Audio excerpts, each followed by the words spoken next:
نمرود کی ایک بیٹی جس کا نام رحیمہ تھا۔ ابراہیم علیہ السلام کو نمرود نے جب آگ میں ڈالا تو اس کی بیٹی یہ منظر دیکھ کر اللہ پر ایمان لے آئی اور اپنے باپ سے کہنے لگی تم لعنتی ہو، جھوٹے ہو۔ نمرود نے اپنے کارندوں کو حکم دیا تو انہوں نے اس کے کپڑے اتار کر بسم اللہ الرحمن الرحیم۔ نمرود شنار کا بادشاہ تھا جس کا قصہ بائبل میں بھی درج ہے۔ اس بادشاہ کا نام نمرود بن کنان بن سام بن نوح تھا۔ اس کا پائے تخت بابل تھا۔ اس کے نسب میں کچھ اختلاف بھی ہے۔ حضرت مجاہد فرماتے ہیں دنیا کی مشرق مغرب کی سلطنت رکھنے والے 4 ہوئے، جن میں سے 2 مومن اور 2 کافر، حضرت سلیمان بن داؤد اور حضرت ذوالقرنین، اور کافروں میں نمرود اور بخت نصر۔ مفسرین کا بیان ہے کہ نمرود بن کنان بڑا جابر بادشاہ تھا۔ سب سے پہلے اسی نے تاج شاہی اپنے سر پر رکھا۔ اس سے پہلے کسی بادشاہ نے تاج نہیں پہنا تھا۔ یہ لوگوں سے زبردستی اپنی پرستش کراتا تھا۔ کاہن اور نجومی اس کے دربار میں بکثرت اس کے مقرب تھے۔ نمرود نے ایک رات یہ خواب دیکھا کہ ایک ستارہ نکلا اور اس کی روشنی میں چاند، سورج وغیرہ سارے ستارے بے نور ہو کر رہ گئے۔ کاہنوں اور نجومیوں نے اس خواب کی یہ تعبیر دی کہ ایک فرزند ایسا ہوگا جو تیری بادشاہی کی زوال کا باعث ہوگا۔ یہ سن کر نمرود بے حد پریشان ہو گیا اور اس نے یہ حکم دے دیا کہ میرے شہر میں جو بھی بچہ پیدا ہو وہ قتل کر دیا جائے اور مرد عورتوں سے جدا رہیں۔ چنانچہ ہزاروں بچے قتل کر دیے گئے، مگر تقدیرات الہیہ کو کون ٹال سکتا ہے۔ اسی دوران میں حضرت ابراہیم علیہ السلام پیدا ہو گئے اور بادشاہ کے خوف سے ان کی والدہ نے شہر سے دور پہاڑ کے ایک غار میں ان کو چھپا دیا۔ اسی غار میں چھپ کر ان کی والدہ روزانہ دودھ پلا دیا کرتی تھی۔ بعض مفسرین کا قول ہے کہ 7 برس کی عمر تک، اور بعضوں نے تحریر فرمایا کہ 17 برس تک آپ اسی غار میں پرورش پاتے رہے۔ حضرت ابراہیم علیہ السلام کا توکل۔ روایت ہے کہ جب نمرود نے اپنی ساری قوم کے روبرو حضرت ابراہیم علیہ السلام کو آگ میں پھینک دیا تو زمین و آسمان کی تمام مخلوقات چیخ مار مار کر بارگاہ خداوندی میں عرض کرنے لگیں کہ خداوند، تیرے خلیل آگ میں ڈالے جا رہے ہیں اور ان کے سوا زمین میں کوئی اور انسان تیری توحید کا علمبردار اور تیرا پرستار نہیں، لہٰذا تو ہمیں اجازت دے کہ ہم ان کی امداد و نصرت کریں۔ تو اللہ تعالیٰ نے فرمایا کہ ابراہیم میرے خلیل ہیں اور میں ان کا معبود ہوں، تو اگر حضرت ابراہیم تم سبوں سے فریاد کر کے مدد طلب کریں تو میری اجازت ہے کہ سب ان کی مدد کرو، اور اگر وہ میرے سوا کسی اور سے کوئی مدد طلب نہ کریں تو تم سب سن لو کہ میں ان کا دوست اور حامی و مددگار ہوں، لہٰذا تم اب ان کا معاملہ میرے اوپر چھوڑ دو۔ اس کے بعد آپ کے پاس پانی کا فرشتہ آیا اور کہا کہ اگر آپ فرمائیں تو میں پانی برسا کر اس آگ کو بجھا دوں۔ پھر ہوا کا فرشتہ حاضر ہوا اور اس نے کہا کہ اگر آپ کا حکم ہو تو میں زبردست آندھی چلا کر اس آگ کو اڑا دوں۔ تو آپ نے ان دونوں فرشتوں سے فرمایا کہ مجھے تم لوگوں کی کوئی ضرورت نہیں، مجھ کو میرا اللہ کافی ہے اور وہی میرا بہترین کارساز ہے، وہی جب چاہے گا اور جس طرح اس کی مرضی ہوگی میری مدد فرمائے گا۔ ایک روایت میں یہ بھی آیا ہے کہ جب کافروں نے آپ کو آگ میں ڈالا تو آپ نے اس وقت یہ دعا پڑھی، لا الہ الا انت سبحانک لک الحمد ولک الملک لا شریک لک۔ اور جب آپ آگ کے شعلوں میں داخل ہو گئے تو حضرت جبریل علیہ السلام تشریف لائے اور کہا کہ اے خلیل اللہ، کیا آپ کو کوئی حاجت ہے؟ تو آپ نے فرمایا تم سے کوئی حاجت نہیں ہے۔ تو حضرت جبرائیل علیہ السلام نے کہا پھر خدا ہی سے اپنی حاجت عرض کیجئے۔ تو آپ نے جواب دیا کہ وہ میرے حال کو خوب جانتا ہے، لہٰذا اس سے سوال کرنے کی کوئی ضرورت ہی نہیں ہے۔ اس وقت حضرت ابراہیم علیہ السلام کی عمر شریف 16 یا 20 برس کی تھی۔ آپ کتنی دیر تک آگ میں رہے؟ اس بارے میں کہ آپ کتنی مدت تک آگ کے اندر رہے 3 اقوال ہیں۔ بعض مفسرین کا قول ہے کہ 7 دنوں تک آپ آگ کے شعلوں میں رہے، اور بعض نے یہ تحریر کیا ہے کہ 40 دن رہے، اور بعض کہتے ہیں کہ 50 دن تک آپ آگ میں رہے۔ نمرود نے اپنے سلطنت بھر میں یہ قانون نافذ کر دیا تھا کہ اس نے خوراک کی تمام چیزوں کو اپنی تحویل میں لے لیا تھا۔ یہ صرف انہی لوگوں کو خوراک کا سامان دیا کرتا تھا جو لوگ اس کی خدائی کو تسلیم کرتے تھے۔ چنانچہ ایک مرتبہ حضرت ابراہیم علیہ السلام اس کے دربار میں غلہ لینے کے لیے تشریف لے گئے تو اس خبیث نے کہا کہ پہلے تم مجھ کو اپنا خدا تسلیم کرو، جب ہی میں تم کو غلہ دوں گا۔ حضرت ابراہیم علیہ السلام نے بھرے دربار میں علل اعلان فرما دیا کہ تو جھوٹا ہے اور میں صرف ایک خدا کا پرستار ہوں جو وحدہ لا شریک ہے۔ یہ سن کر نمرود آپے سے باہر ہو گیا اور آپ کو دربار سے نکال دیا اور ایک دانہ بھی نہیں دیا۔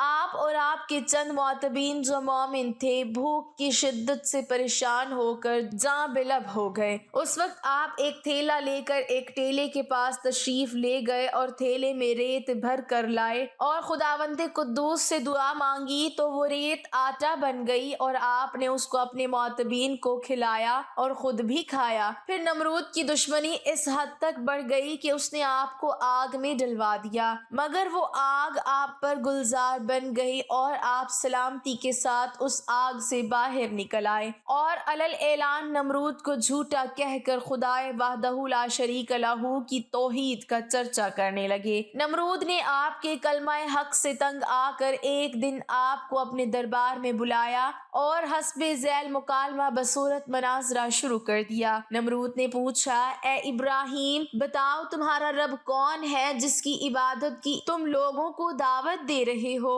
حضرت ابراہیم علیہ السلام نے جواب دیا، اے نمرود، میرا رب وہی ہے جو لوگوں کو جلاتا اور مارتا ہے۔ نمرود نے کہا، یہ تو میں بھی کر سکتا ہوں۔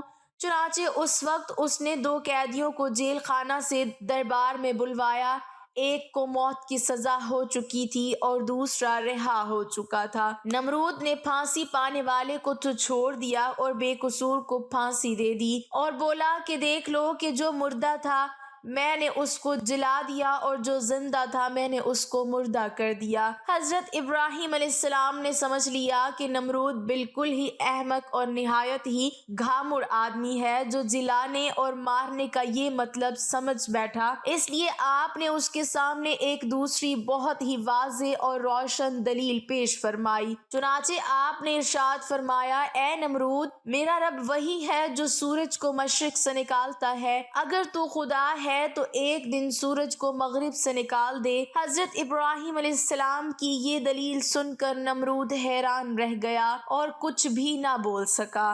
اس طرح یہ مناظرہ ختم ہو گیا اور حضرت ابراہیم علیہ السلام اس مناظرے میں فتح مند ہو کر دربار سے باہر تشریف لائے اور توحید الہی کا واعظ علل اعلان فرمانا شروع کر دیا۔ قرآن مجید نے اس مناظرے کو ان لفظوں میں بیان فرمایا کہ ترجمہ کنز الایمان، اے محبوب، کیا تم نے نہ دیکھا اسے جو ابراہیم سے جھگڑا اس کے رب کے بارے میں اس پر کہ اللہ نے اسے بادشاہی دی، جبکہ ابراہیم نے کہا کہ میرا رب وہ ہے کہ جلاتا اور مارتا ہے، بولا میں جلاتا اور مارتا ہوں۔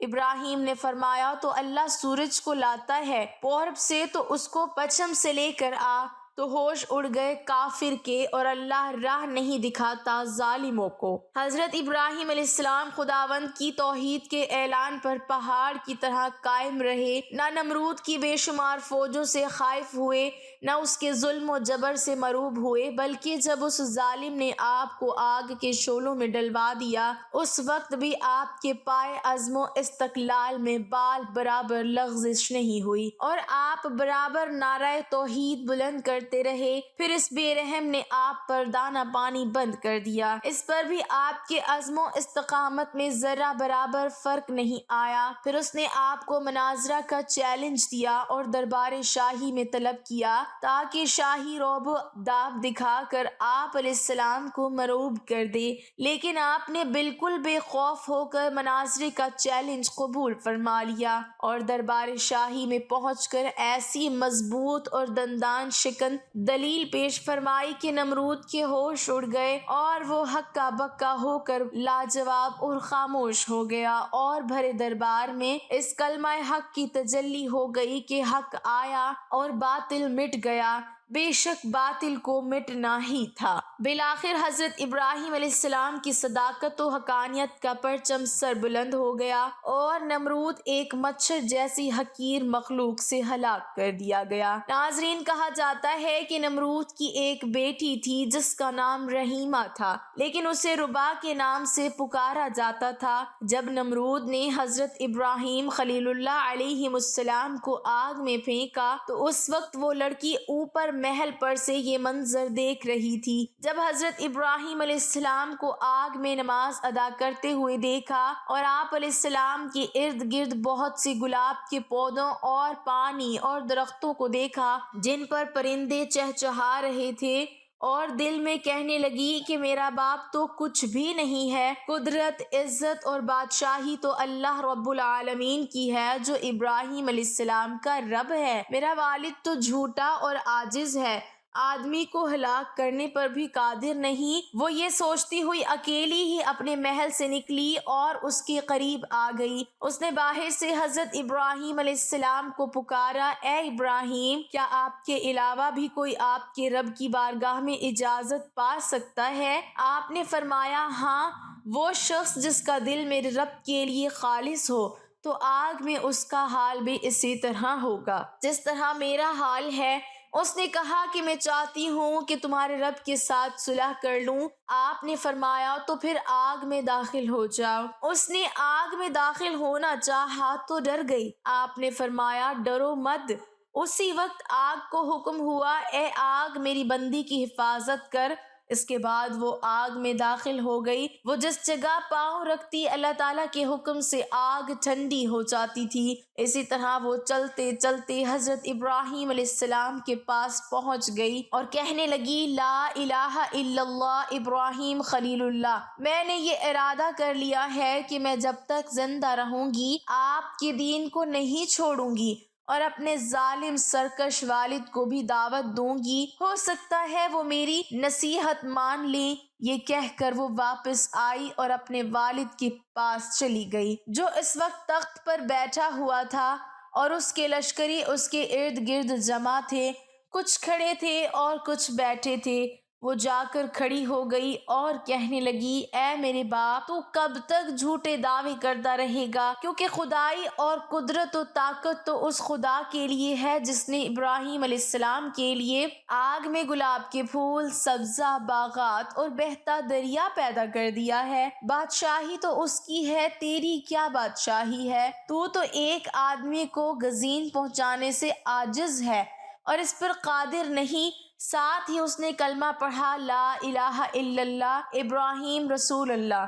اس کا لعنتی باپ یہ بات سن کر غصے میں آ گیا اور اسے کہنے لگا، اپنے دین سے پھر جا، اپنی جان پر ظلم نہ کرو، ورنہ میں تجھے ایسی سزا دوں گا کہ دنیا والے اس سے عبرت حاصل کریں گے۔ اس نے کہا، میں دین حق کو ہرگز نہیں چھوڑوں گی اور نہ ہی اپنے رب کی نافرمانی کروں گی، تو جو چاہے کر لے۔ اس نے یہ سن کر اپنے کارندوں کو حکم دیا تو انہوں نے اس کے کپڑے اتار دیے اور اسے پیٹنا شروع کر دیا، لیکن وہ اپنے دین سے نہ پھری۔ پھر نمرود نے اس کے دونوں ہاتھ کاٹ دینے کا حکم دیا۔ اس کے کارندوں نے اس کے دونوں ہاتھ کاٹ دیے، لیکن اس اللہ کی بندی نے اف تک بھی نہ کی۔ پھر نمرود نے اسے مختلف سزائیں دیں، لیکن وہ اپنے دین پر ڈٹی رہی، حتیٰ کہ اللہ تعالیٰ نے ایک فرشتے کو وحی فرمائی کہ وہ جنت میں جائے اور اس کے لیے وہاں سے اعلیٰ پوشاک لے کر اس کے پاس جائے۔ وہ فرشتہ پوشاک لے کر اس کے پاس گیا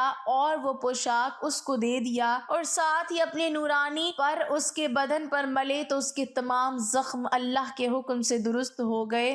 اس نے وہ پوشاک پہن لی۔ پھر ایک تیز ہوا آئی اور اسے اڑا کر انجانے مقام پر لے گئی، جس کے بارے میں اللہ تعالیٰ ہی بہتر جانتا ہے۔ اللہ پاک ہمیں دین حق پر چلنے کی توفیق عطا فرمائے اور ہمارا خاتمہ ایمان پر فرمائے، آمین۔ ناظرین، کمنٹ باکس میں اللہ تعالیٰ کے 99 ناموں میں سے ایک نام ضرور ٹائپ کریں۔